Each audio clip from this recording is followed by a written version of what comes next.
Sir வணக்கங்க. வடமலைபுதூர் பஞ்சாயத்து சின்ன வடகுளத்துலேருந்து நான் முன்னாள் கவுன்சிலருங்க. அதனால் என்னென்னு கேட்டிங்கன்னா, இப்போ செக்ரட்டரி மாற்றிட்டாங்க. இப்போது 2 செக்ரட்டரி இருந்தாங்க. 2 பேருமே பணிக்கு வர்றதில்ல. ஆர்டர் ஒரே நாளில் ஆர்டர் போட்டாங்க, ஒரே நாளில் ஆர்டர் மாற்றிட்டாங்க.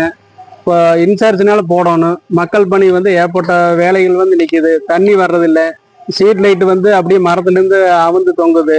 அதனால கீழே வந்துன்னா பொதுமக்களுக்கு பயங்கரமான சிரமமாகு.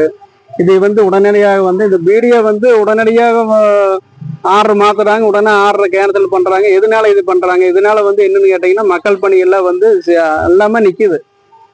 இப்போ தண்ணி வாட்டர் மேனு கூட சரியா தண்ணி இல்லை. 2 வாட்டர் மேன் போடுற இடத்துல ஒரு வாட்டர் மேனை வச்சு ஃபாலோ பண்ணிட்டு இருக்கிறாங்க. இதனால அவர்னால தண்ணி முட முடியாது. இதனால மற்ற வேலை எல்லாமே நிக்குது. இதை உடனடியாக இதை கவனத்துக்கு கொண்டு போகணும். அப்புறம் சார் இது என்னன்னு கேட்டிங்கன்னா, ஏற்கனவே பழைய வீடியோ கனகராஜ் வீடியோ ஏற்கனவே 7 பேர்த்து டான்சர் போட்டிருந்தாங்க. இது என்னன்னு கேட்டிங்கன்னா, டான்சர் போட்டு உடனே அடுத்த வீடியோ அதை உடனே ரத்து பண்ணுறாங்க. எதுக்காக ரத்து பண்ணுறாங்க, எதுக்காக போடுறாங்கிறது தெரியல. இது உடனடியாக இதை ரத்து பண்ணுறாங்க, ஒரே நாளில் ரத்து பண்ணுறாங்க. சீட்டுக்கே வரலைங்க அவர் புது வீடியோ.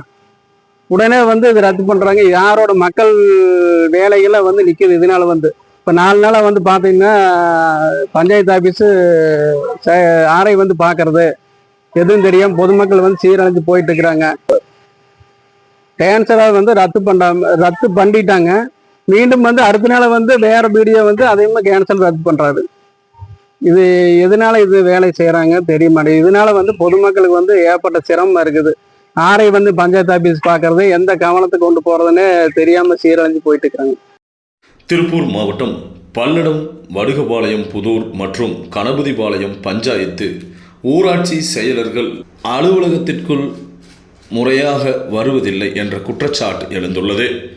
கடந்த 2 மாதங்களுக்கு முன்பு வட்டார வளர்ச்சி அலுவலர் கனகராஜ் 7 செயலர்களை இடமாறுதல் செய்திருந்தார்.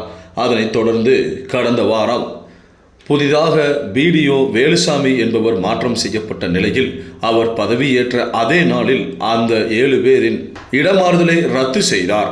அதனைத் தொடர்ந்து அடுத்த நாளே அந்த ஆர்டரையும் ரத்து செய்ததால் தற்போது பல்லடம் பகுதியில் குழப்பம் நிலவுகிறது. இதனால் பொதுமக்கள் அவதிப்படுவதாக குற்றச்சாட்டு எழுந்துள்ளது.